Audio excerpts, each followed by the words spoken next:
Hello again, Star Wars and unboxing fans. Welcome to another episode of Darthtuba's Star Wars Unboxing Show. I'm your host, Darthtuba, and today I have a little bit of old with the new. We have two Power of the Force 3-packs, I guess the precursor to what was called the Battle Packs, and we have one brand new Titanium Black Series vehicle. Okay, so once again, just to let you know, you can always reach out to me on Twitter at Darthtuba. You can subscribe and like and share, please, these videos on YouTube. Darthtuba is 2 words. And then you can also join my Facebook page, or rather follow me on the Facebook page, which is Darthtuba Star Wars Unboxing page, where we'll upload these videos, and we'll also throw some pictures up of some of the items that we've been setting up. I also want to let you know that I started a live Facebook video. I'm going to experiment with a few other areas, like maybe Periscope, and see what we can come up with and see kind of what sticks. Maybe we'll just try a little bit of everything. Okay, so why don't we move some things aside here and start with, actually I think I'm going to start with this one, because I believe, I'm going to write the years, I want to go from the oldest to the newest. Alright, now actually it's this one.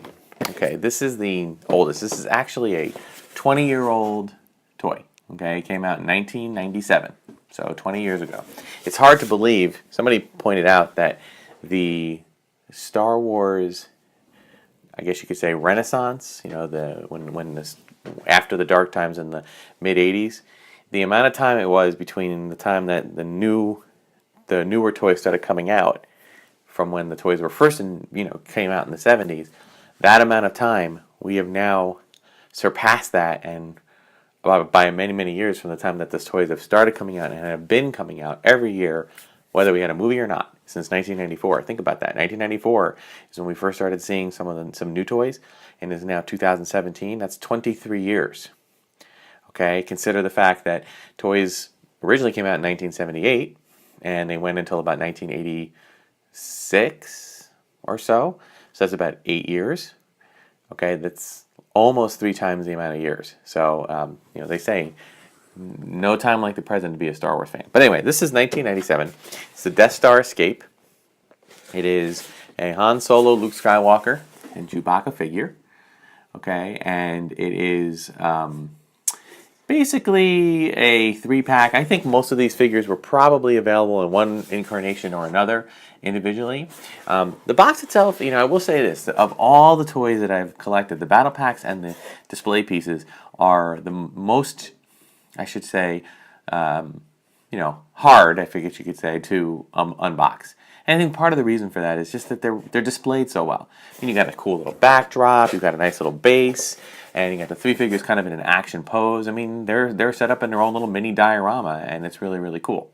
All right. However, I will tell you that the box has seen better days. Again, being down in a basement, it's very difficult to keep boxes that are, filled with, covered in the front and the top with plastic. It's really difficult to keep these boxes in pristine condition. It really just doesn't work out too well. The slightest dink or drop, and they usually get a little damaged. So it's probably best to do an unopening or opening anyway. So.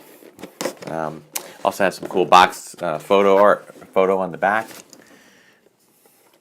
Oh, and my price tag is on this box too. This was originally purchased at Toys R Us for $14.99. Pretty good for 3 figures when you consider what they go for these days. Okay, so if this is like any of the other ones that we've done, yeah, it just basically comes out within and of itself like a little setup. Now what I'm going to do is essentially I am going to keep the figures on the base and just remove the cardboard backing, but not even all of the cardboard backing. What I'm going to do is I think this is designed as like some perforated edges, as I've mentioned in a couple of earlier episodes. There is the ability to keep it on its display, which I'd rather do. I like the display setup. I don't really find it, certainly don't find it offensive in any way. So, and let's face it, all these loose figures I got roaming around the place, they're really challenging, to keep on here. Now, what I also do then is I take my little X-Acto knife here, and I just very gently am kind of scoring it. Probably be better to go the other way, but and again, you know, I'm no way, I would not call myself in any way an yeah, this is better. I would not call myself an expert in this. I mean, there are people that do dioramas, there's people that do cutouts, crafting, all sorts of things that are far, far better at this than I am. But I just do it for fun, and I enjoy the. Let's try another blade there. There we go. But yeah, that's better. I think that other one was kind of old. I had this craft board with the grid on it on the floor. I had one of my viewers make a comment and said that it looks like I'm doing a mashup between Star Wars and Tron, which another great movie I do like a lot. So I'm good with that. I'll take that compliment. And mashups are fun. So there you go. Okay, almost done. Almost done. This one I'm just gonna work on it. Kind of a perforated edge already. There we go. And there it is. Okay, so we have our Luke and Han and Chewbacca. And you can already tell, let's see if I can take the helmets off. Whoop. Yep, there's Han. Okay, I'll do some photos with both helmets on and off. There's Luke. I seem to remember that Han, the first time you can get Han as a stormtrooper, he came as a cereal promotion, like a Fruit Loop cereal promotion, which was fun. I mean, as a you know, an adult reliving childhood, you know, being able to send away proofs of purchase to get a Star Wars figure was kind of fun. So that was neat. But that is our diorama, and as I said, I pose them differently, like, you know, with different ways. You can already see though, you know, unfortunately, these toys are never meant to be stayed on display. They were meant to be played with and torn apart and eventually probably discarded, because you can already see yellowing, which is a very common, unfortunate demise of toys that are white, like white armor from the trooper. You can see them starting to discolor, but nonetheless, it's still fun to have them on here. So I do like this display, and I'll probably keep it like this indefinitely. So why don't we just kind of place that off to the side there. And now we're going to move on to a 1999 Star Wars. I call it a battle pack. It's a precursor to the battle pack, but these are just like a 3-pack, and these are Rebel pilots. And what's cool about this is I don't think these actual figures were released in any other format, or at least not, you know, in this complete configuration. But the figures are, let's see, we got 10 num. I guess we had 9 num and now 10 num. We have Wedge Antilles in the middle, and then we have Arvel Crinid. Okay.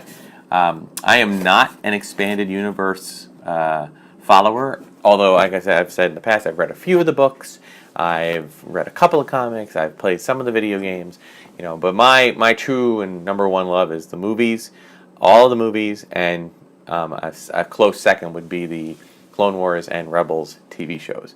For me, it's the moving image that I am most in love with, and these are some pretty cool pilots and pretty cool characters that I've seen in passing in the movies, and I love having figures of them.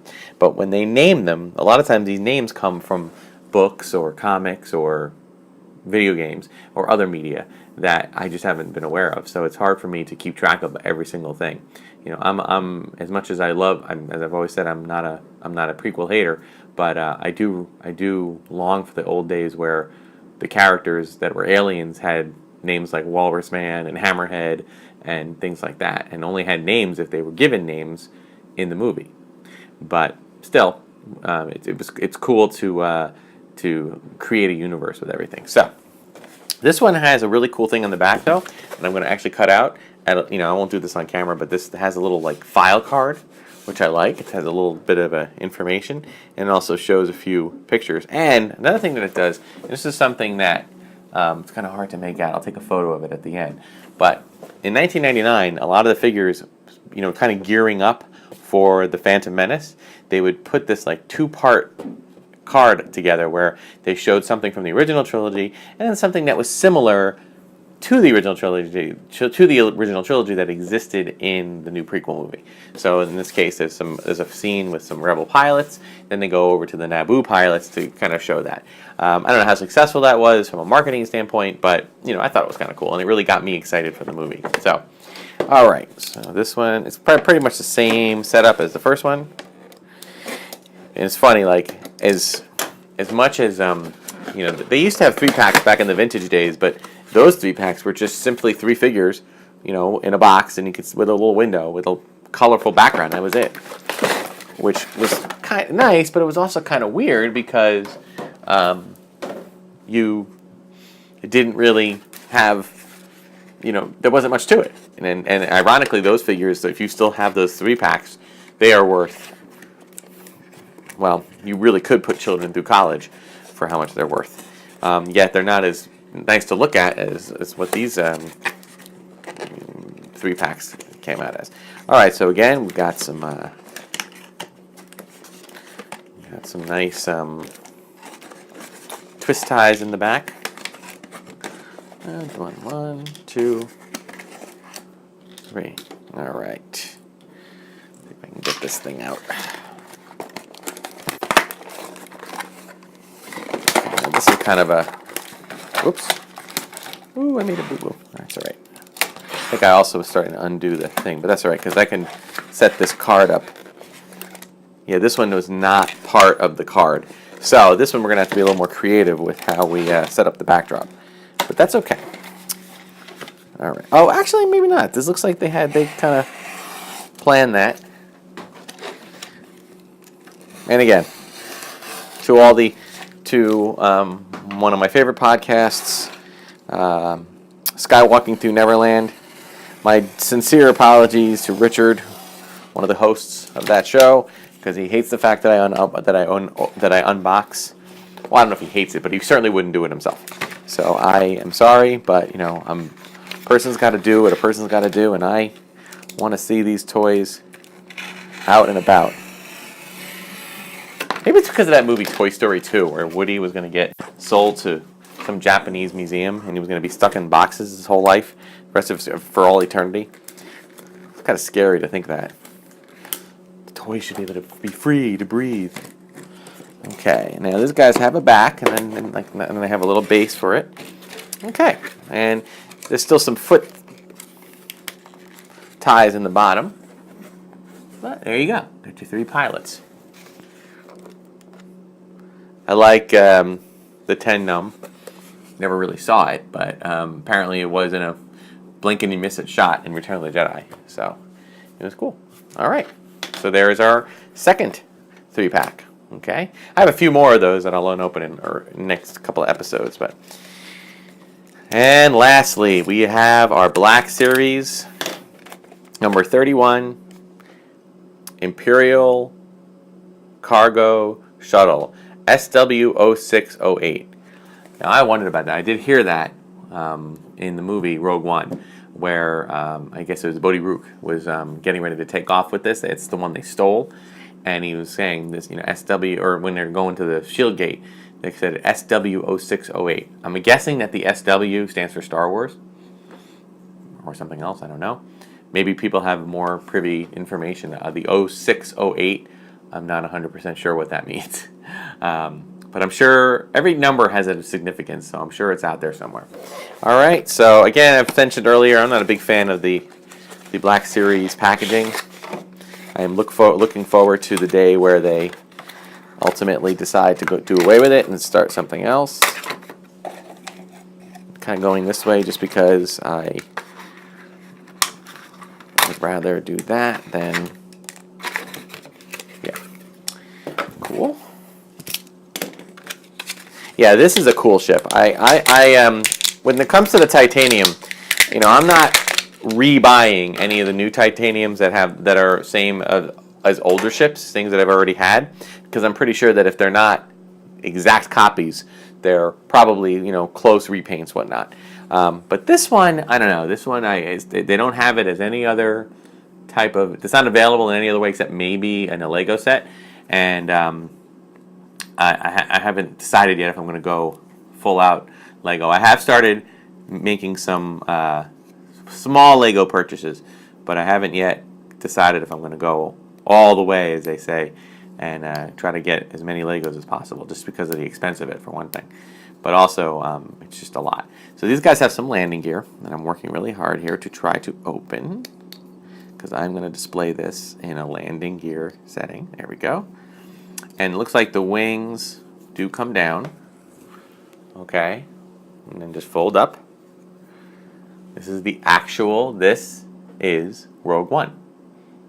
This is the call sign that Bodhi Rook named for the ship as it left Yavin, unbeknownst to the leaders, or the Jedi Council, the Council, the Rebel Council. It left to go on its rogue mission. So this is Rogue One. Put that right there in the center. And I appreciate your patience as I get through a lot of Rogue One toys, because frankly, it was an awesome movie, and it's also back. We're kind of now hitting the heyday of when the movies release toys as a tie-in, and that's what's really hot right now. Of course, that'll go for a few more months, and then Episode 8, The Last Jedi, is on its way. So, if you like what you see, please continue to share and like it and spread the word. We have a very small viewing following right now, and that's awesome. I hope to see that grow. And again, I'll try some different things, like some more live. Look for some live feeds. If you want to get in on the live feed for Periscope, you have to get a Periscope app, and you have to sign up on Twitter and follow me as Darthtuba on Twitter. And again, with Facebook, there is a Facebook page, the Darthtuba's unboxing page, that you can like, and informational. I'll send some stuff out about when we're going live. And again, I'm learning this as we go. And of course, the old-fashioned, tried and true method, YouTube. I love how we call that old-fashioned. I'm also dabbling a little bit with Instagram, which is, I forget what my name is on that, so I'll get you that information on a future date. All right, so you can follow me on YouTube.